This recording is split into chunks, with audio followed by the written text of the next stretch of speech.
യുദ്ധകാലത്ത് സുസ്ഥിര ജീവനം ആരംഭിക്കണമെങ്കിൽ വ്യക്തി ജീവിതത്തിൽ അതെങ്ങനെയാണ് നടപ്പിലാക്കേണ്ടത്, വ്യക്തി ജീവിതത്തിൽ സുസ്ഥിര ജീവനം എങ്ങനെയാണ് നടപ്പിലാക്കേണ്ടത് എന്നുള്ളത് നമുക്കൊന്ന് നോക്കാം.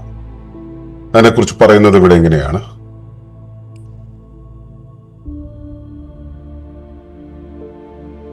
Sustainable living in individual life begins with awareness, discipline and balance.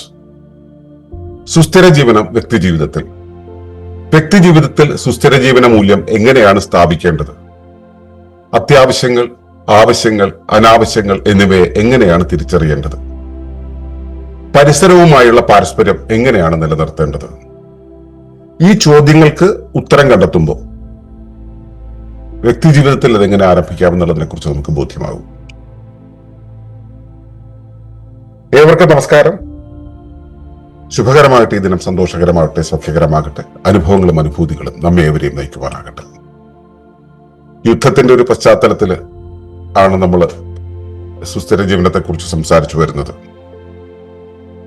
അപ്പൊ യുദ്ധം ഒരു സാധ്യതയാണ് എന്ന രീതിയിൽ വേണം നമ്മൾ ഇത് എടുക്കാൻ. യുദ്ധം കൊടുമ്പിരിക്കൊണ്ട് അത് വലുതായി കയറി വന്നു കഴിഞ്ഞാൽ അപ്പോൾ നമ്മൾ എങ്ങനെ ജീവിക്കുമെന്ന് ചിന്തിക്കാനുള്ള ഒരു വേദി. ഉറപ്പായിട്ടും നമ്മുടെ ആധുനിക ജീവിതത്തിന്റെ പാശ്ചാത്യ രീതിയിലുള്ള ഒരു ഇൻഡസ്ട്രിയൽ ജീവിതക്രമത്തിനനുസരിച്ച് നമ്മുടെ ജീവിതം ചിട്ടപ്പെടുത്തുന്ന സമയത്ത് ആ സിസ്റ്റത്തിൽ എവിടെങ്കിലും ഒരു തകരാറ് വന്നു കഴിഞ്ഞാൽ നമ്മുടെ ജീവിതം താറുമാറായി പോകും.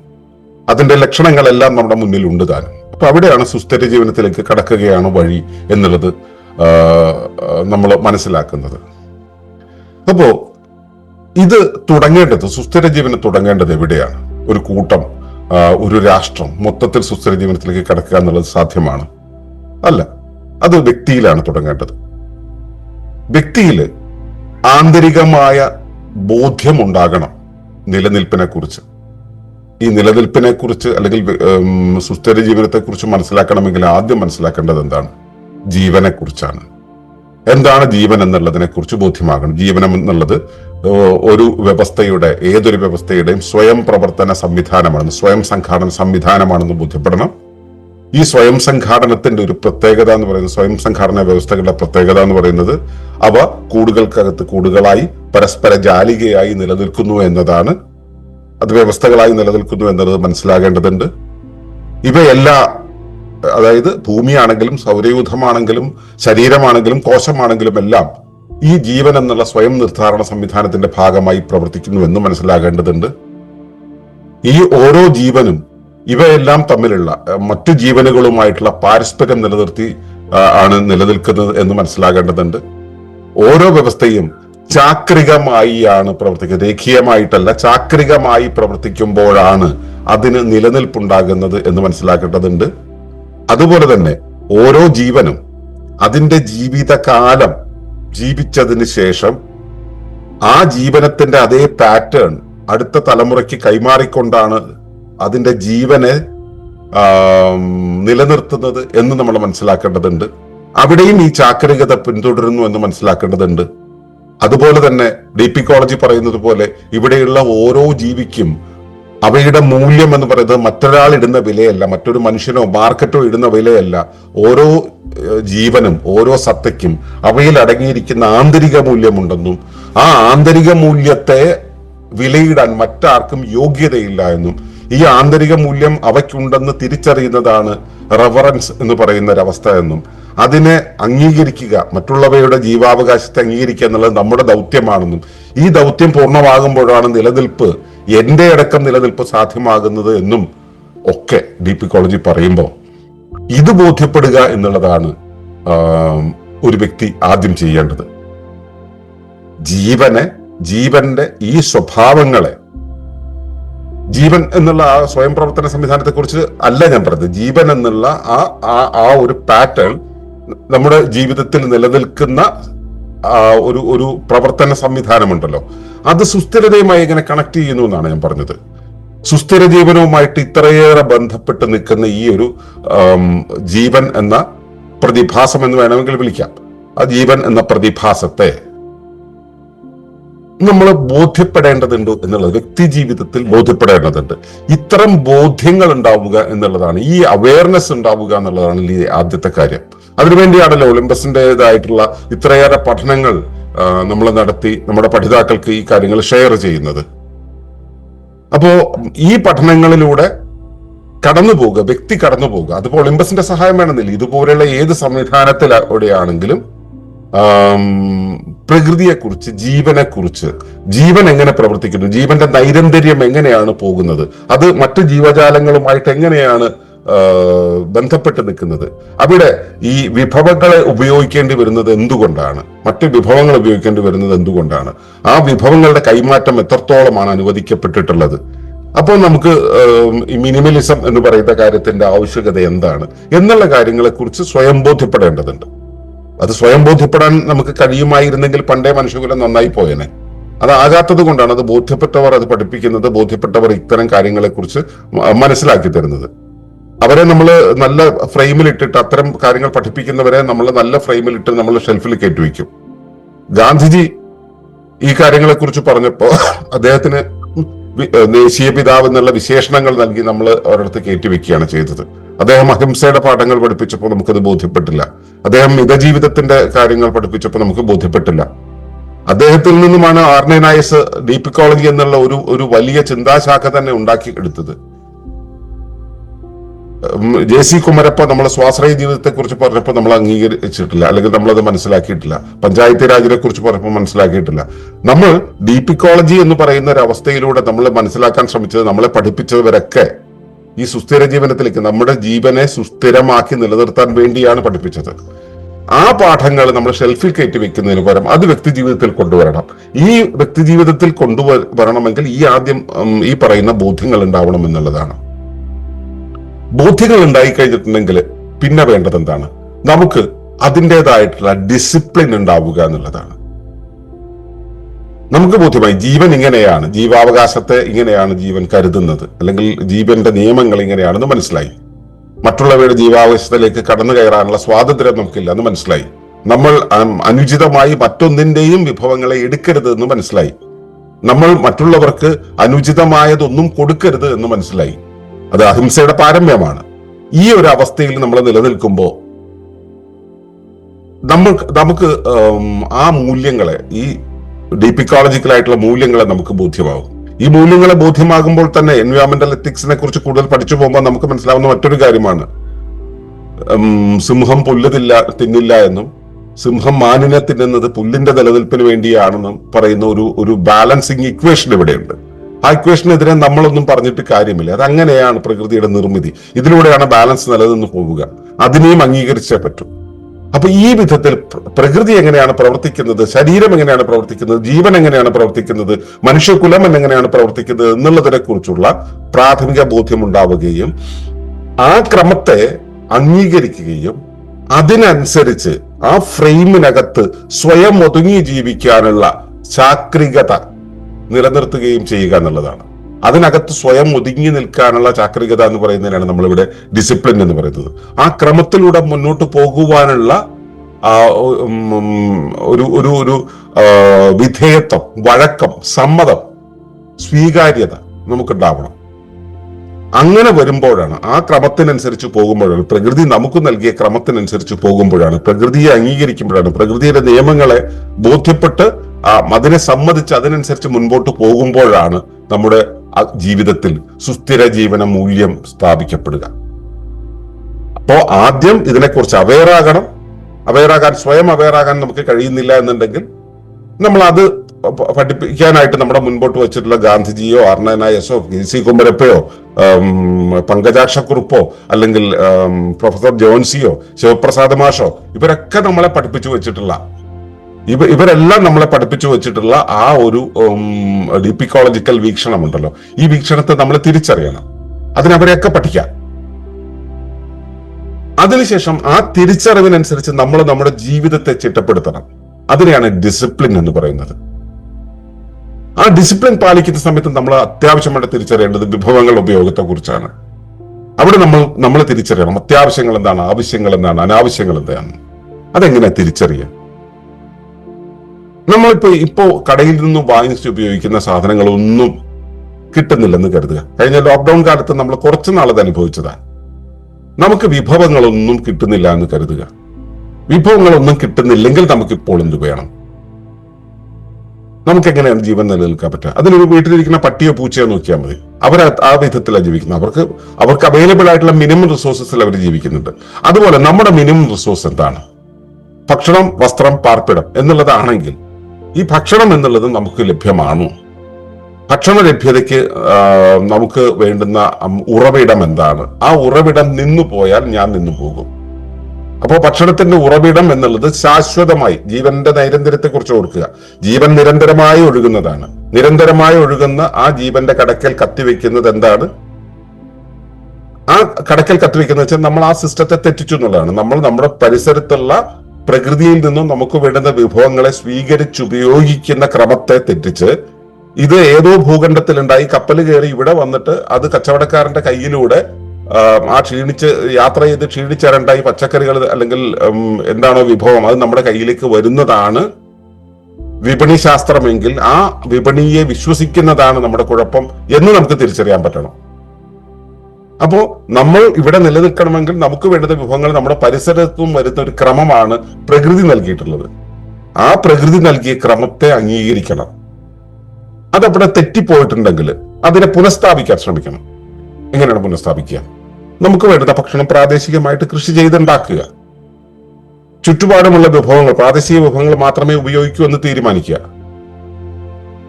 അങ്ങനെ വരുമ്പോ ഞാൻ എന്താ പറയാ, ഓറഞ്ചിന് എന്ത് ചെയ്യും? എന്റെ നാട്ടിൽ ഓറഞ്ചിന് എന്ത് ചെയ്യും എന്ന് ആലോചിക്കണ്ട.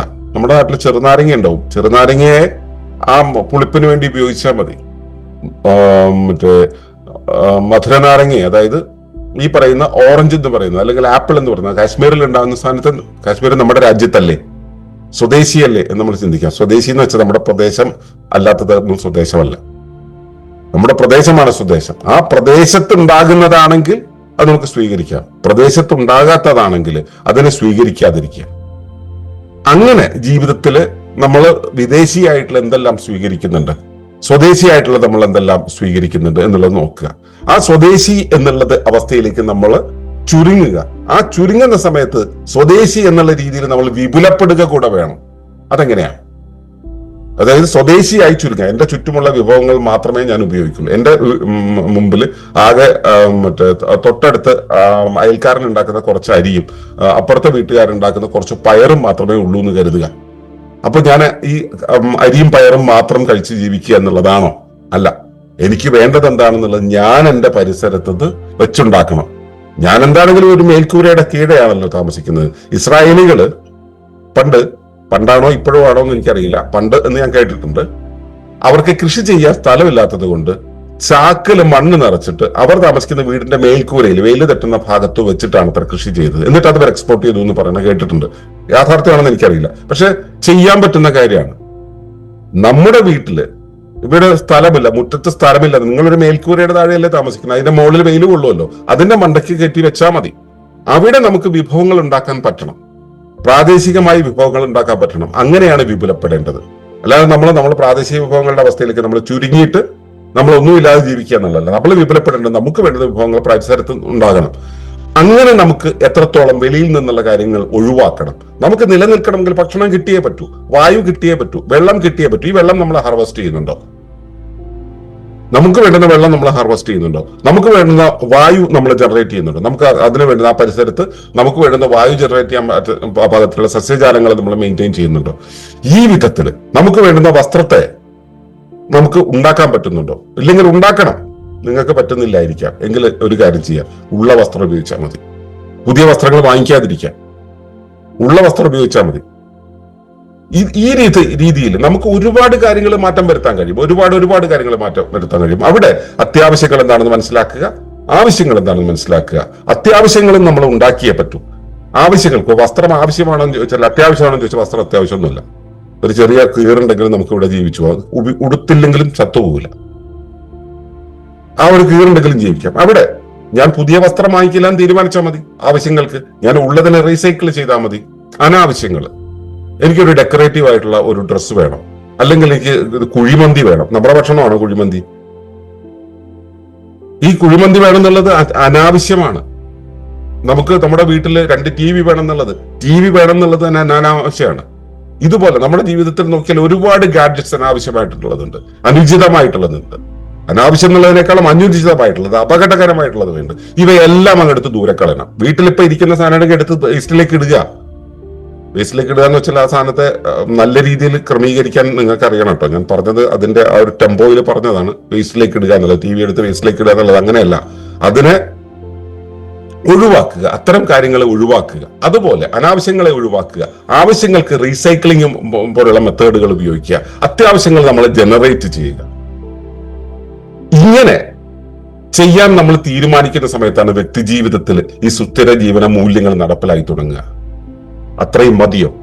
പോരാ. നമ്മൾ ഒരു വ്യക്തിജീവി എന്നുള്ളതിനൊപ്പം തന്നെ ഒരു സാമൂഹ്യ ജീവിയാണ്. വ്യക്തിജീവി ഒരു കമ്മ്യൂണിറ്റിയുടെ ഭാഗമായി ഇരിക്കുന്നുണ്ട്. ഇപ്പോൾ എന്റെ ശരീരം ഒരു കമ്മ്യൂണിറ്റിയാണ്. എന്റെ ശരീരം അവയവങ്ങളുടെ ഒരു കമ്മ്യൂണിറ്റിയാണ്. എന്റെ അവയവങ്ങൾ ഓരോന്നും ഒരു കോശങ്ങളുടെ കമ്മ്യൂണിറ്റിയാണ്. കമ്മ്യൂണിറ്റി എന്ന് വെച്ചാൽ ഒരു സമൂഹം. അപ്പോ സമൂഹമായിട്ട് ഓരോ വ്യവസ്ഥയും സമൂഹങ്ങളായിട്ടാണ് നിലനിൽക്കുന്നത്. ഓരോ വ്യവസ്ഥയും അതിന്റെ ഘടകങ്ങളുടെ സമൂഹമായിട്ടാണ് നിലനിൽക്കുന്നത്. അങ്ങനെ നാം എന്ന് പറയുന്നത് മനുഷ്യതയുടെ മനുഷ്യ സമൂഹത്തിന്റെ ഭാഗമാണ്. മനുഷ്യർ എന്ന കമ്മ്യൂണിറ്റിയുടെ ഭാഗമാണ്. ആ മനുഷ്യൻ എന്ന കമ്മ്യൂണിറ്റിയുടെ, അല്ലെങ്കിൽ നമ്മളിപ്പോ വേറെ ഒരു രൂപത്തിലെടുക്കുക, ജീവജാലങ്ങൾ, സസ്യജാലങ്ങൾ, ജന്തുജാലങ്ങൾ എന്നൊക്കെ പറയുന്നുണ്ടല്ലോ. ഇങ്ങനൊരു കമ്മ്യൂണിറ്റി ഉണ്ട്. ഈ കമ്മ്യൂണിറ്റിയുടെ ഭാഗമാണ്. ഈ കമ്മ്യൂണിറ്റിയുമായി കൊടുത്തും വാങ്ങിയും നിന്നുകൊണ്ട് മാത്രമേ നമുക്ക് നിലനിൽക്കാൻ കഴിയുള്ളൂ. ആ കൊടുക്കൽ വാങ്ങൽ ഒരു അളവ് ശാസ്ത്രമുണ്ട്, അതിന്റെ ഒരു എക്കണോമിക്സ് ഉണ്ട്. അതിൽ നിന്നും അധികമായി എടുത്താലും പ്രശ്നമാണ്, അല്പമായി എടുത്താലും പ്രശ്നമാണ്. അല്പമായി എടുത്തു കഴിഞ്ഞാൽ നമ്മൾ അവരുമായിട്ടുള്ള ഇന്ററാക്ഷനിൽ അല്പമായിട്ടാണ് നമ്മൾ എടുക്കുന്നതെങ്കിൽ നമുക്ക് ദാരിദ്ര്യം വരികയും അവിടെ റിച്ച് ആവുകയും ചെയ്യും. ഈ ബാലൻസ് തെറ്റിപ്പോവും. നമ്മൾ അധികമായി എടുത്താൽ അവിടെയും ബാലൻസ് തെറ്റിപ്പോവും. ഇവിടെ നമ്മൾ കർമ്മദോഷങ്ങളുടെയൊക്കെ രീതിയിൽ പറയുകയാണെങ്കിൽ നമ്മൾ അധികർമ്മങ്ങളോ മിതകർമ്മങ്ങളോ ചെയ്തുകൊണ്ട് നമ്മുടെ കർമ്മഭാരങ്ങൾ ഉണ്ടാവും. അപ്പൊ ഈ വിധത്തിൽ ഉണ്ടാകാതിരിക്കണമെങ്കിൽ നമുക്ക് നമ്മുടെ പാരസ്പര്യം നിലനിർത്തേണ്ടത് നമ്മുടെ പരിസരത്തുള്ള ഘടകങ്ങളുമായിട്ട്, പരിസരത്തുള്ള വ്യക്തികളുമായിട്ടും, ജന്തുജാലങ്ങളുമായിട്ട്, ജീവജാലങ്ങളുമായിട്ട്, സൂക്ഷ്മജീവികളുമായിട്ട് നമുക്കൊരു നൈരന്തര്യം സൂക്ഷിക്കാൻ കഴിയണം. ആ നൈരന്തര്യം എന്ന് പറയുന്നത് അമിതമായിട്ടെടുത്തോ അല്പമായിട്ട് എടുത്തിട്ടോ അല്ല, കൊടുത്തും വാങ്ങിയും കഴിയാൻ പറ്റുന്ന ഒരു രീതിയിലായിരിക്കണം. ആദ്യം അത് മനുഷ്യനിൽ തുടങ്ങുക. എനിക്കുള്ള വിഭവങ്ങൾ മറ്റുള്ളവർക്ക് കൂടെ പങ്കിട്ട് ജീവിക്കാം. മംഗലാക്ഷക്കുറിപ്പ് പറയുന്നത് പോലെ എന്റെ വീട്ടിൽ ഒരു കൈക്കോട്ടുണ്ടെങ്കിൽ അയൽപക്കത്ത് കൈക്കോട്ട് വാങ്ങേണ്ട കാര്യമില്ല. അയാൾക്ക് കൈക്കോട്ട് ആവശ്യമുള്ളപ്പോൾ ഞാൻ ഉപയോഗിക്കുന്നില്ല എന്ന് തീരുമാനിച്ചാൽ മതി. എനിക്ക് ആവശ്യമുള്ളപ്പോൾ അയാൾ ഉപയോഗിക്കുന്നില്ല എന്ന് തീരുമാനിച്ചാൽ മതി. ഒറ്റ കൈക്കോട്ട് കൊണ്ട്, ആ വിഭവം കൊണ്ട് നമുക്ക് അവിടുത്തെ പണികൾ തീർക്കാൻ പറ്റും. ഇതുപോലെ എന്റെ വീട്ടിൽ 10 പയറുണ്ടായിട്ടുണ്ടെങ്കിൽ അതിന് 5 എണ്ണം അയൽക്കാരന് കൊടുക്കാനുള്ള ഒരു ബോധ്യം എനിക്കുണ്ടെങ്കിൽ ഈ പാരസ്പര്യം അവിടെ നിലനിന്ന് പോയാൽ മതി. 10 കുടുംബങ്ങൾ ഉണ്ടെങ്കിൽ 10 തരം പച്ചക്കറികൾ അവരുണ്ടാക്കുകയാണെങ്കിൽ 10 പച്ചക്കറികളും എല്ലാ വീട്ടിലും എത്തും. ഈ വിധത്തിൽ നമുക്ക് പാരസ്പര്യം നിലനിന്നാൽ മതി. മനുഷ്യന് തുടങ്ങുക, മനുഷ്യക്കൂട്ടത്തിൽ തുടങ്ങുക, മനുഷ്യ കമ്മ്യൂണിറ്റിയിൽ തുടങ്ങുക. അതിനുശേഷം ജന്തു കമ്മ്യൂണിറ്റിയിലേക്ക് പോവാം. ജന്തുക്കളുമായിട്ട് നമ്മൾ കണക്ട് ചെയ്യുന്ന സമയത്ത് അവർക്ക് വേണ്ടത്, അവർക്ക് ആദ്യം കൊടുക്കേണ്ടത് സ്നേഹമാണ്. അവർക്ക് ആദ്യം കൊടുക്കേണ്ടത് ഇടമാണ്. പട്ടിയെ കണ്ടു കഴിഞ്ഞാൽ പോപട്ടി എന്ന് പറയുന്ന മാനസികാവസ്ഥയിൽ നിന്നും മാറിയിട്ട് വാ പട്ടി എന്ന് പറഞ്ഞു കഴിഞ്ഞാൽ അവൻ നമ്മളെ സ്വീകരിക്കും. തമാശ പറയുന്നതല്ല കേട്ടോ, എന്റെ ജീവിതാനുഭവമാണ്. ഇവിടെ ഇരിക്കുന്ന പലരുടെയും ജീവിതാനുഭവമാണ്. ഈ വിധത്തില് നമുക്ക് ജന്തുജാലങ്ങളുമായിട്ട്, സൂക്ഷ്മജീവികളുമായിട്ട് വരെ ആ ഒരു ജൈവ പാരസ്പര്യം സൂക്ഷിക്കാൻ കഴിയും. ഈ പാരസ്പര്യം സൂക്ഷിക്കുന്ന സമയത്താണ്, അത് സൂക്ഷിക്കാൻ പാകത്തിലുള്ള പാകം നമ്മുടെ ഉള്ളിൽ ഉണ്ടാകുമ്പോഴാണ് നമ്മൾ ബാലൻസ്ഡ് ആവുക. അപ്പോൾ ആദ്യം വേണ്ടത് അവയർനെസ് ആണ്. എന്താണ് പ്രകൃതി, പ്രകൃതിയുടെ കൊടുക്കൽ വാങ്ങലിന്റെ ശാസ്ത്രം എന്താണ്, പ്രകൃതിയിലെ ഓരോ ജീവജാലങ്ങളുടെയും ജൈവത എങ്ങനെയാണ് നിലനിൽക്കുന്നത്, ആ ജൈവതയുടെ നൈരന്തര്യത്തിലൂടെ ചാക്രിക ഭാവമുള്ള സുസ്ഥിരത നമ്മൾ എങ്ങനെയാണ് ആർജിക്കേണ്ടത്, ആ സുസ്ഥിരതയിലായിരിക്കണമെങ്കിൽ വ്യക്തി എന്ന രീതിയിൽ ഞാൻ എന്തെല്ലാം സ്വീകരിക്കണം, എന്തെല്ലാം അറിയണം, എന്തിലായിരിക്കണം എന്നെനിക്ക് ബോധ്യം വേണം. അപ്പൊ ഇതാണ് ആദ്യത്തെ കാര്യം. വ്യക്തി ജീവിതത്തിൽ ഈ ബോധ്യങ്ങൾ വരിക എന്നുള്ളതാണ് ആദ്യത്തെ കാര്യം.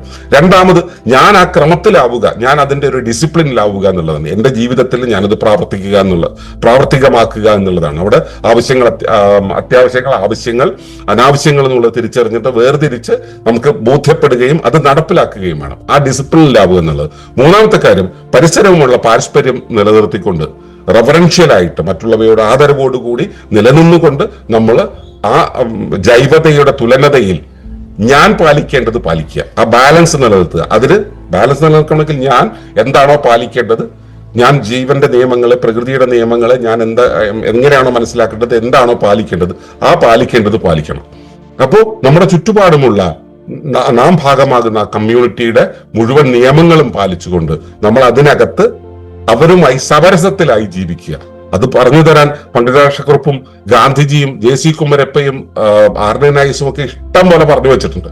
ഇപ്പൊ എല്ലാം എടുത്താൽ മതി, അതിനോട് ചേർന്ന് നിന്നാ മതി.